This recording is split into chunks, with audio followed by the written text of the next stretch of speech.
Look at this kuffar. Everybody's on Ramadan. I know, I actually feel bad for eating. And this I'm going to have to put this away, and I. This guy's stuffing his face. This guy he just sat here stuffing his face. Okay, you see how there's a person drowning right there?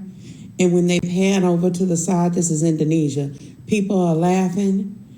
You know why they're laughing? Because that's not a flipping person. That's a crocodile. They have discovered how to look like people drowning to lure our goofy butts in the water so they can eat us. God damn it, you need an Elon Musk in this world. You need a wild boy. You need a dude who's got $200 billion who dunks on people. Dude, how great was watching him realize in real time how stupid Don Lemon is?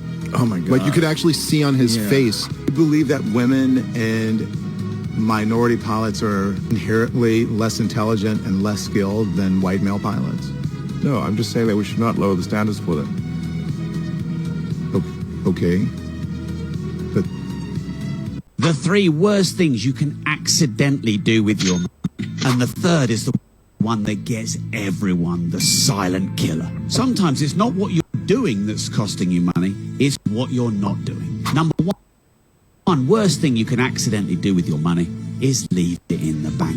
Number 2 worst things you can accidentally do with your money is to not reallocate your asset base. And the third and worst thing you can accidentally do with your money is keep paying all that tax. People think that their mortgage or their car is their biggest financial expense. It is not. It is not even close. I don't care if you've got a supercar. Your single biggest expense is tax. In the UK, it can be 50 or 60% just income. That's not VAT. That's not corporation tax. That's not business rates. That's not national insurance. That's not duty. There's tax on what you earn, but there's also tax on what you buy. So if you'd like to learn how to get your tax bill down, make sure you follow my channel. There's lots of videos on getting your tax bill down and your income up. Not talking to each other on bus or a subway or on the street. I've seen so many couples, they're not even talking to each other. They're just staring at their phones. It's very, very sad. When I still lived in Austin, I would give myself points. If I see someone walking on the street with a phone in their hand, 1 point. If they were looking at it standing still, 2 points. If they were actually walking and looking at it, that's an immediate 5 bonus points. You know, it's like Everybody's looking at their fucking phone. This is how rare you are. Only 2% of the population have green eyes. Only 1% of the population have double eyelashes. Only 8% have blue eyes. And only 10% is left-handed. Well, it seems like today someone has finally made their way down the shafts that were found under the pyramids in Egypt. Clutch your pearls, girls, because now you're telling me that as of today, Dr. and archaeologist Rami, I'm not even going to try to say his last name because I don't want to be disrespectful to the Egyptian culture, is the first human being to make his way to the bottom of the shafts underneath the pyramid and has reported back what he found in the chamber at the bottom. And it is mind-blowing. Now, like always, take what you will, leave what you won't. I have purposely not talked about this topic yet because I like to have my facts backed.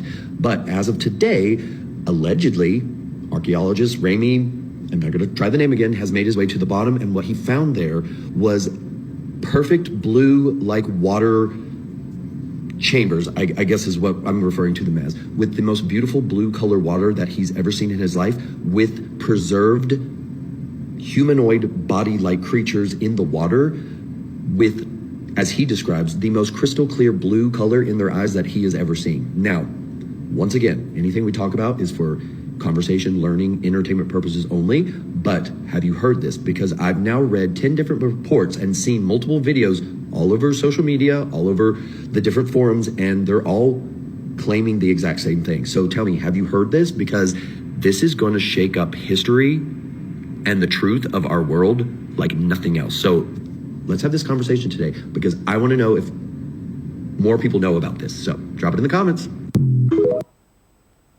First of all, I didn't recommend locking anything down. And the record will show, Neil, that we didn't recommend shutting everything down. I recommended to the president that we shut the country down. And that was a very difficult decision because I knew it would have serious economic consequences, which it did. The Dumbest Ways to Die, Part 10. In 1912, a French tailor named Franz Reichelt wanted to prove to the people of Paris that he could design an overcoat that doubled as a parachute. So he gathered an audience including journalists and film recorders before jumping off the Eiffel Tower with his new invention. As you might have guessed, the parachute failed to deploy and Reichelt plummeted 200 feet to the ground, becoming the first person in history whose death was recorded on film. Despite its reputation, no one has died from a confirmed spider bite in Australia since 1979, but hundreds have died as a result of being surprised and startled by them, such as while driving. Tamika Hargrave died while cheating on her husband with her car mechanic.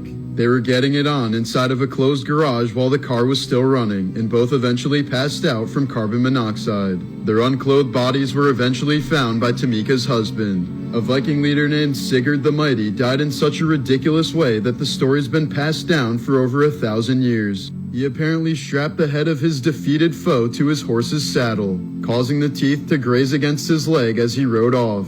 Within a few days, Sigurd had succumbed to an awful leg infection. There was a woman came to me, and this is what I say. You don't have to have a PhD in biochemistry to understand what some of the things. This woman had no degree whatsoever. She just heard about what we did to these mice, and she did the same thing to her dog.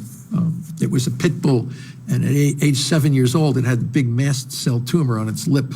So she listened to my YouTube video over and over. She said to me, I just kept listening. She says, I got some raw chicken. She says, wolves evolved to eat chickens. So she got some chicken, chopped up the chicken. She cut the calories she found some dog food calculator to how much calories the dog was getting. She cut the calories. The dog lost only 5% of its body weight. She got pollock fish oil, raw eggs, and cut all the calories. Everything was all natural for this dog. And all of a sudden, we have the pictures. If you saw the picture, big tumor on its lip. The veterinarian said this dog is going to survive. You have to give him chemo and radiation and surgery and all this kind of stuff. And it's going to cost a lot of money. The dog's going to have diarrhea. It's going to be, she didn't want any part of that. So she said, well, let's just try this metabolic thing. And she's kept all the records and the pictures and what she did and how much she gave the dog and all this. So I was able to get all that information from her, put my friend Lauren Nations, who is a veterinarian, on the paper, because I said, what biology guy at Boston College is telling you how to manage cancer in a dog? We got to have some veterinarian on here to validate, to make sure he's there. And he looked at the pictures and we looked at all the thing. It disappeared. So what happened was the dog eventually died of heart disease at 15 and a half years of age. So essentially, that's the only, when people say, well, metabolic therapy cure cancer, I say metabolic therapy is never consider a cure for cancer. It's an effective, non-toxic management for cancer. But in the case of that dog, it appeared to work. It appeared to cure the dog. But that's the only one I'll say, oh, he's going to say cure cancer. No, that dog happened to he died from old age from a heart attack. Breakfast is the most important meal of the day. It's been an indoctrination. You need to eat breakfast. You need eggs in the morning. You need milk. Milk is good for your bones. No, that's bullshit. You are indoctrinated with a lie that milk is good for your bones. You never needed milk for your bones. You needed your mother's milk. There was a time when cigarettes were good for you. Women should smoke cigarettes. We have been indoctrinated by the education system and by the food system and by the financial system what to do. Programmed. The unalienable right of every man or woman to rid himself or herself. Agreed. Thank you, brother. Or sister. Where was I? I think you finished. Oh, right. Furthermore, it is the birthright of every man or woman. Why don't you shut up about women, Stan? You're putting us off. Women have a perfect right to play a part in our movement, Reg. Why are you always on about women, Stan? I want to be one. What? I want to be a woman. From now on, I want you all to call me Loretta. What? It's my right as a man. Well, why do you want to be Loretta, Stan? I want to have babies. You want to have babies? It's every man's right to have babies if he wants them. But you can't have babies. Don't you oppress me. I'm not oppressing you, Stan. You haven't got a womb. Where's the fetus going to gestate? You're going to keep it in a box? Here, I've got an idea. Suppose you agree that he can't actually have babies, not having a womb, which is nobody's fault, not even the Romans, but that he can have the right to have babies. Good idea, Judith. We shall fight the oppressors for your right to have babies, brother. Sister, sorry. What's the point? What? What's the point of fighting for his right to have babies when he can't have babies? It is symbolic of our struggle against oppression. Symbolic of his struggle against reality. I just did this fucking 86-hour fast. Yeah, what made you decide to do that? Like, how did that come I saw about? this thing online with this doctor from Boston. He was saying, and there's clinical studies. They've done studies on this thing. They've done it on animals and humans. But if you do this water fast for 7 days, basically when you put your body through adversity, right? Different types of adversity, like cold plunging, for instance. You stay in there for 3 minutes at 50 degrees. Your body thinks you're dying and your liver releases that shock protein, right? Which is really good for you. When you do this water fast, your body starts fighting to try to stay alive when you do stuff like this to it. So apparently it sheds all the bad dead cells and regenerates all these new cells to fight starvation or whatever the body thinks is happening. How does that not make sense?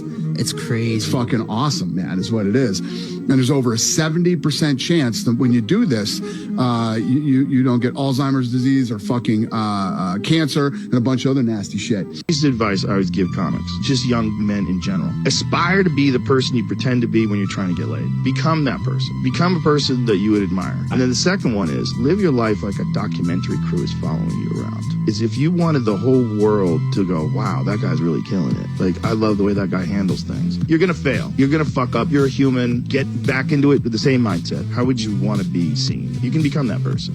How would you put a kid in a room behind a desk when the sun is out for their whole entire childhood? Not put them in front of water or ocean or anything that inspires them. Dim lights. If you notice, schools, jails, and hospitals all look exactly the same. Why wouldn't it be in something inspiring? Because it's a program to keep us controlled. When you have to have order of masses, you have to have them all doing the same thing so you can know what they're doing, you can monetize what they're doing, you know how they're doing it. At a very early age, I was like, yo, all this shit y'all teaching me, none of it makes me think I'm number one. It would make me, if I believe that y'all are teaching me, that I'm number two, that I could never be a boss. They never teach us how to pass laws and lobby or be politicians, and that's the only way to make change. It has to be strategic. When a cycle continues over and over again without change, it's either insanity or it's intentional. Somebody's losing, which is us, but somebody's winning, which is them. Why would you put it? This is a fact. This isn't bullshit. This isn't whatever. It's a fact. You figure out and you zero in on what you want and you get up every single day and you work toward that goal, I guarantee it's going to happen for you at some level. You believe that anyone in here in this room put their mind to anything, no matter how big the goal, and move toward it every day, they would sooner or later achieve it. I don't believe it. It's a fact.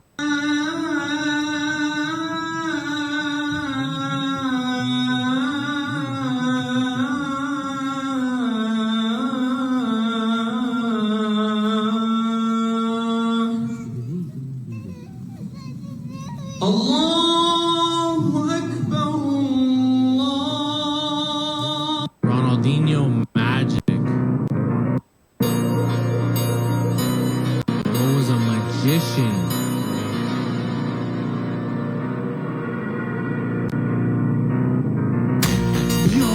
We have a right to be treated respectfully. We are unfortunately running out of time. But Peter, I just want to get one final thought from you. Are there words that are used to describe men that offend you?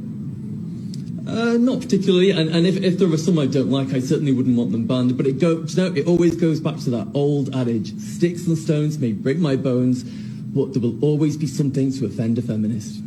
Peter Lloyd. No, that's just obnoxious. Peter Sorry, Lloyd, you have to slow wait, down. I think I'll let you carry on. That is ridiculous. No, hang on, I won't do your show again if you don't let me.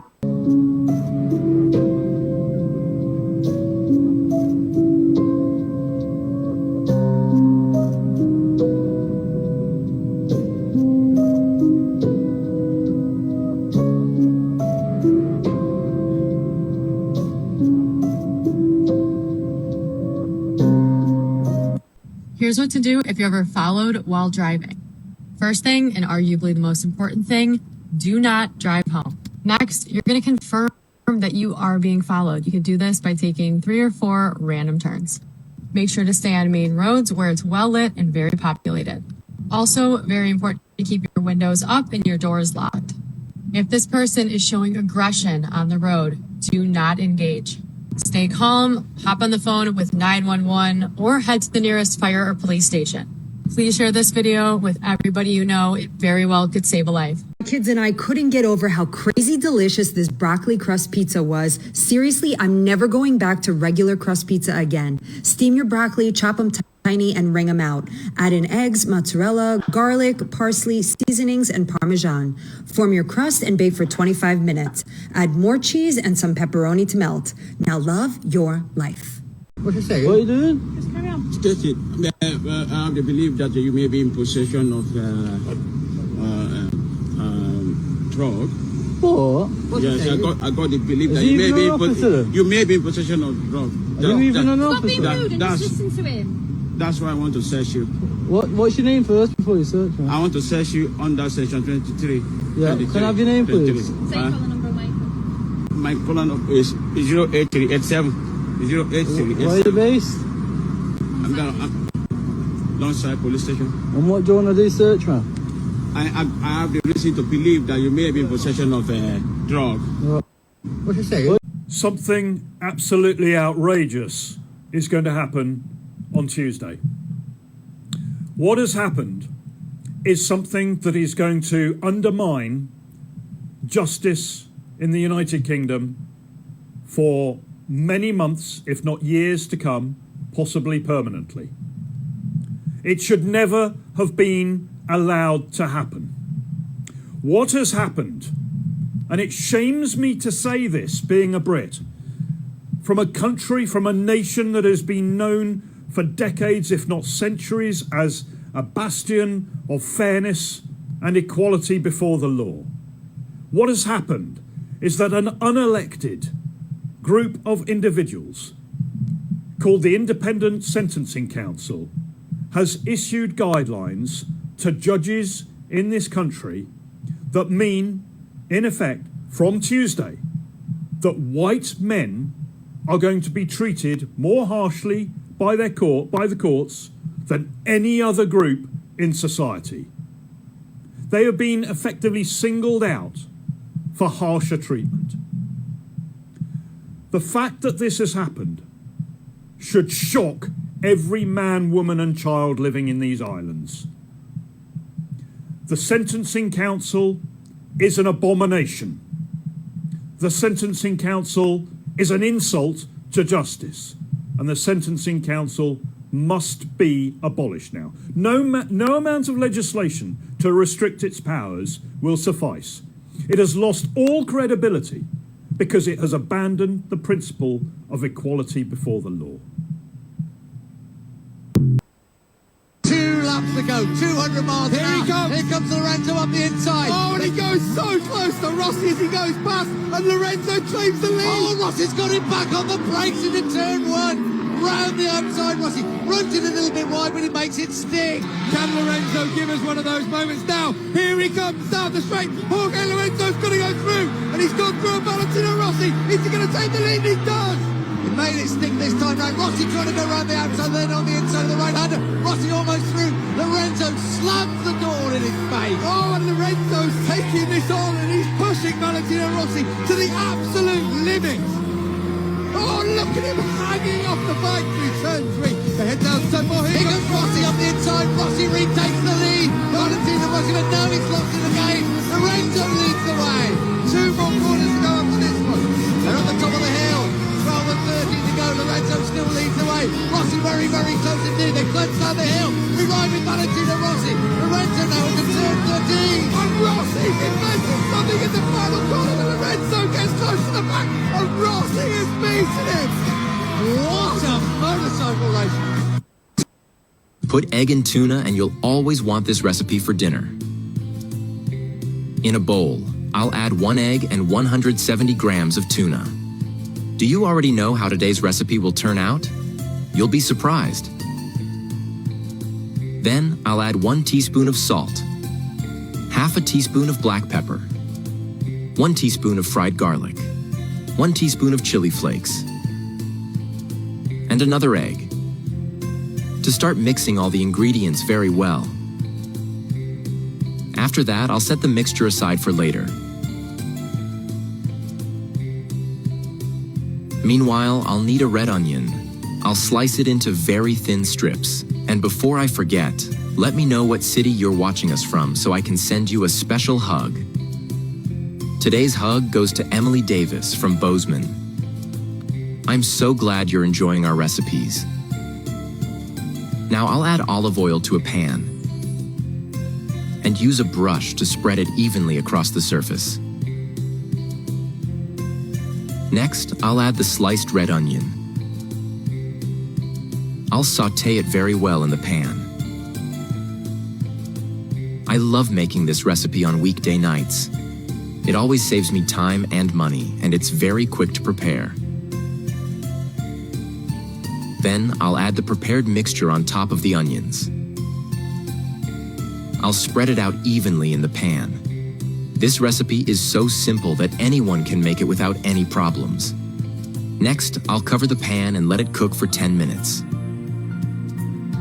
After this time, I'll place a plate on top of the pan to flip the recipe. After that, I'll add mozzarella to taste on top of the recipe. Try this recipe at home and let me know how it turned out. I'd love to hear that you made it and that it was delicious.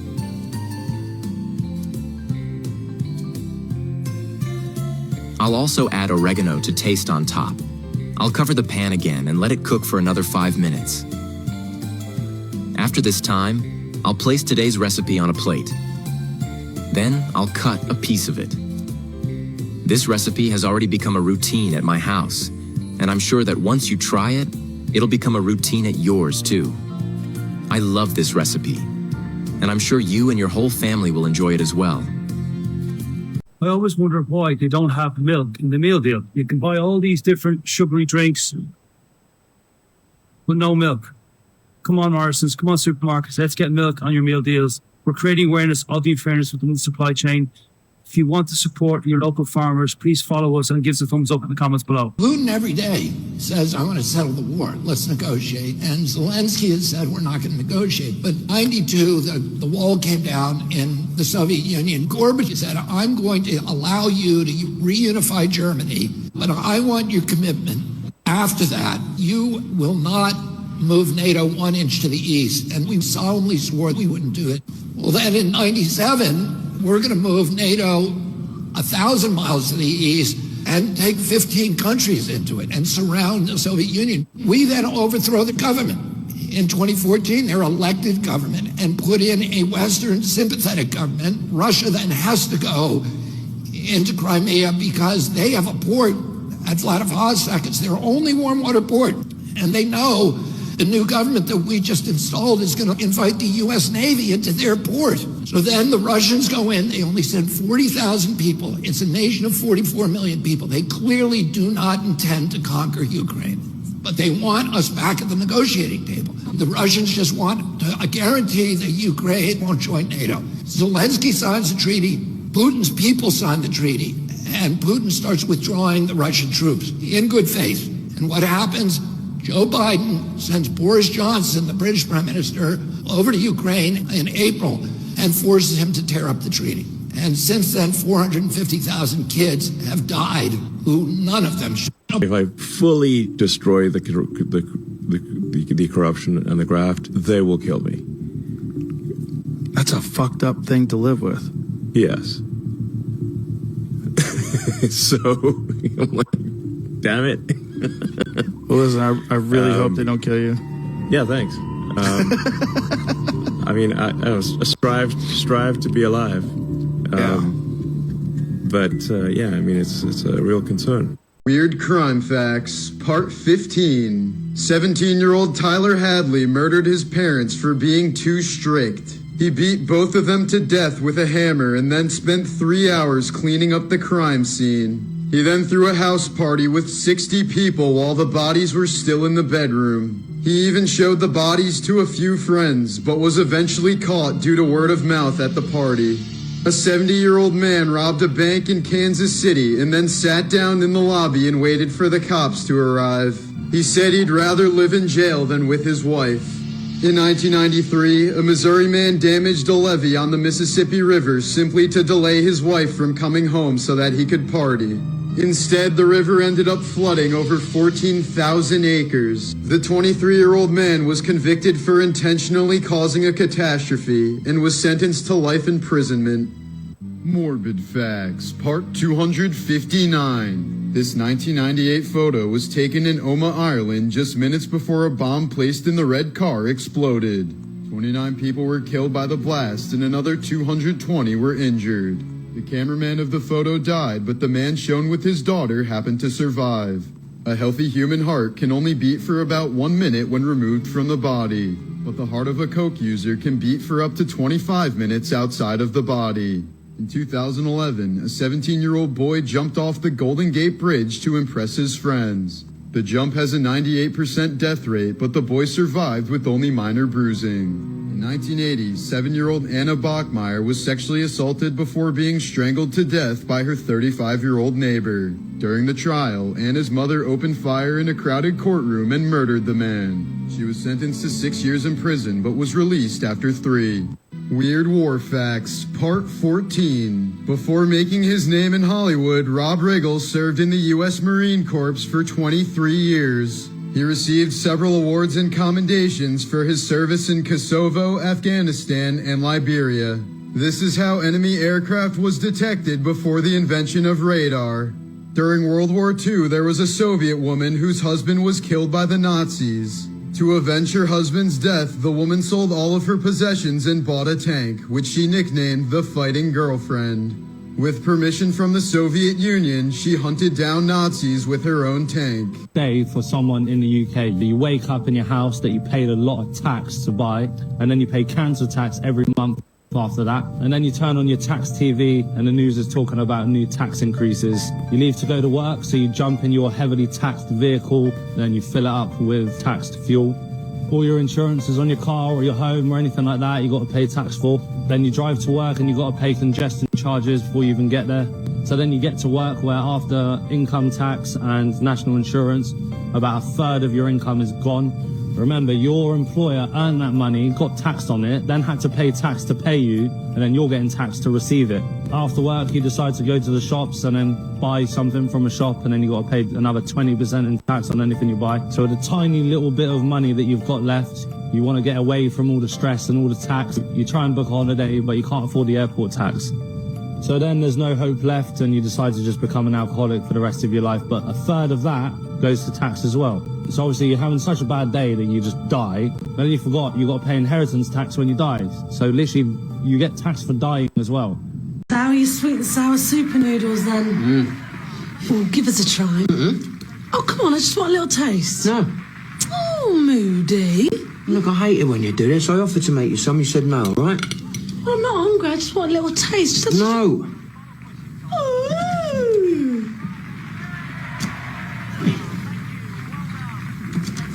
Yeah, look, you'll finish them off if you like. Oh, David, are you sure? Yeah. Oh, you really love me, don't you? Yeah. Oh. Bachelor's Super Noodles. Because noodles can be super, can't they?